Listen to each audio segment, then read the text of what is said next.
The Ravens Preview Show with Andy Pollin starts right now.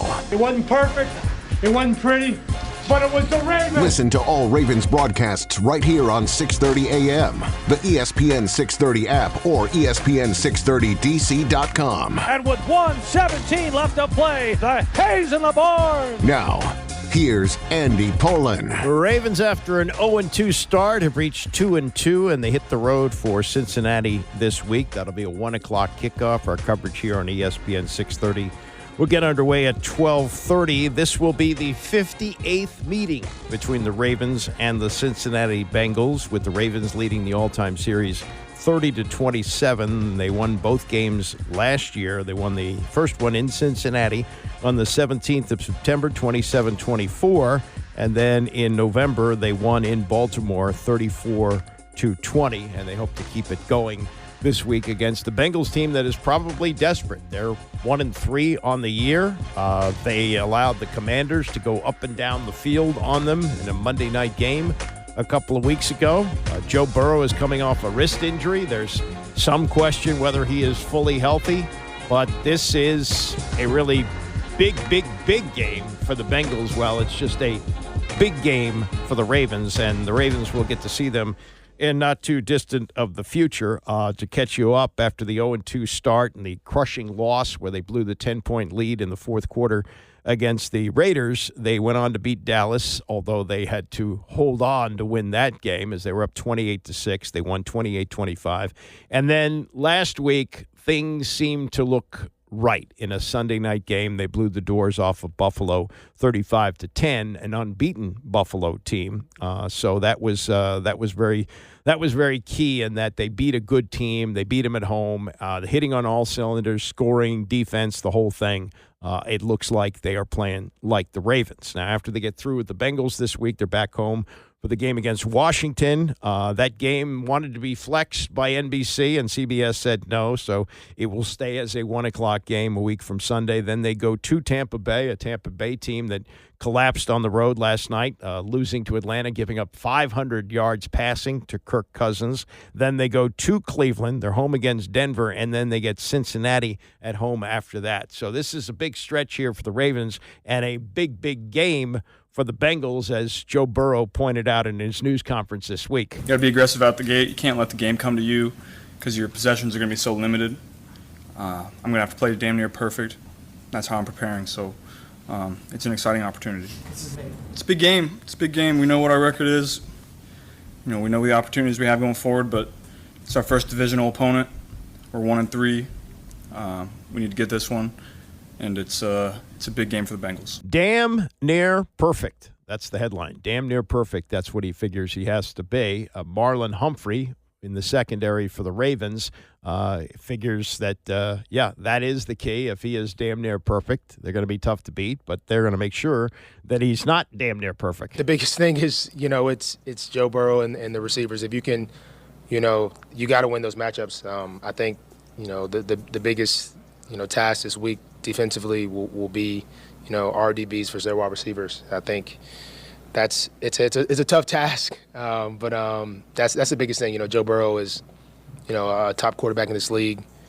Obviously, when he gets going, as we said in the defense, he's kind of surgical when he gets going. So if you can whatever you can with different looks, with tight coverage, whatever way, but the biggest thing is you got to win those matchups on the outside. Yeah, so if they can control him. Now, we did see the Bengals go up and down the field on Washington as well. The Washington secondary is not the Ravens secondary, nor is the defense. But, yes, if you can keep him under control, that's going to be important because you can score him. What we've seen this year is that the Bengals defense is not very good, and you can move the ball against them. Now, as far as the turnaround, this season turnaround of the Ravens, the 0-2 start, the disappointing beginning of the season, no shame to lose on the road against the two-time defending champion Chiefs, but when you have a game where you're looking to certainly rebound at home against a Vegas team, they didn't get it done. But last 2 weeks they have, and here's Humphrey on the key to why that has happened. For us, it was interesting.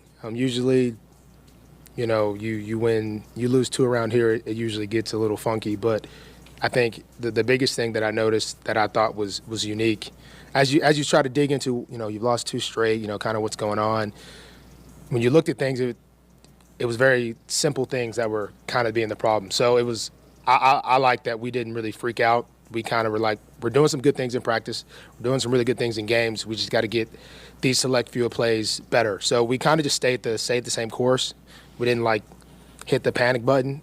Now we would have lost 3 straight. I don't know how that would have been, but luckily we're good. So we kind of just kept doing what we were doing. I think we all felt that we were at least working towards doing the right things. There was just some small kinks that kind of needed to get fixed. The other thing, too, about the modern NFL, with the 3 preseason games and seemingly veterans playing less and less, the preseason really is the first couple of weeks of the season. So the way you look in those 2 games isn't necessarily how you're going to look, especially at the end of the year. It's such a long haul, 17 games. And we're still in shirt sleeve weather now. By the time the season wraps up, we're going to be bundled up in sweaters and coats, and that's how long it is. So the 0-2 start, especially for a veteran team and a veteran defense like the Ravens, probably not that big a deal. One more from Humphrey, and he did a lengthy news conference this week, about 15 minutes. He asked about what is driving him now. What gives him the intensity to play as hard as he does? I've always wanted to hold a Lombardi. That's like been my biggest thing, man. I've always wanted to do that. I don't want to finish this game and never hold one of those. So it's hard for me to really ever get too complacent, get too settled when I haven't done that. So that's kind of been my motivation. I feel like if you can have one of the best secondaries, one of the best corners, I feel like that's a really good stable piece to have in order to do that. So that's kind of been, I guess, my motivation to try to be at my best. So when the team needs me, when we're going on that streak, we're going on that run, I can kind of be that for the team. Last thing from the players, this is Lamar Jackson, and the ability of this team to do multiple things, throw the ball, and in his case, certainly run the ball and keep defenses guessing. And this is the way that Lamar put it. Man, just playing chess and not checkers out there on that field. And that's basically what it is with our offense, because any given game, depending on what the defense giving us, okay, they stopping the run. So now we just air it out. They stopping the pass, they go on cover 2, cover 4 quarters and stuff like that. We running the ball.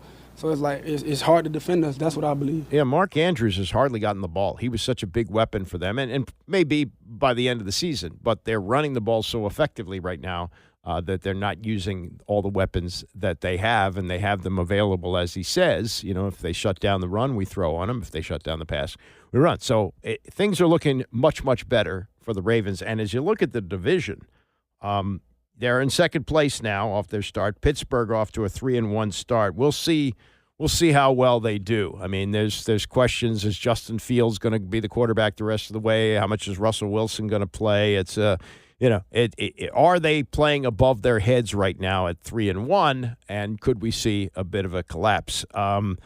If Washington takes care of Cleveland on Sunday, that makes Cleveland 1-4. Do they come back from that? We'll see. And then Baltimore can take care of business if they beat Cincinnati, dropping them to 1-4. So we'll see what happens in this division. But you got to like what you're seeing so far from the Ravens, and then you got Pittsburgh right now, which is record-wise really, really good. The question is, how good are they going to be? And we'll find out a lot when they have the Sunday night game at home against the Dallas Cowboys. And that could wrap up a wonderful weekend for the Ravens, who would be tied for first place if the Cowboys knock off the Steelers at home on Sunday Night Football. So there's that.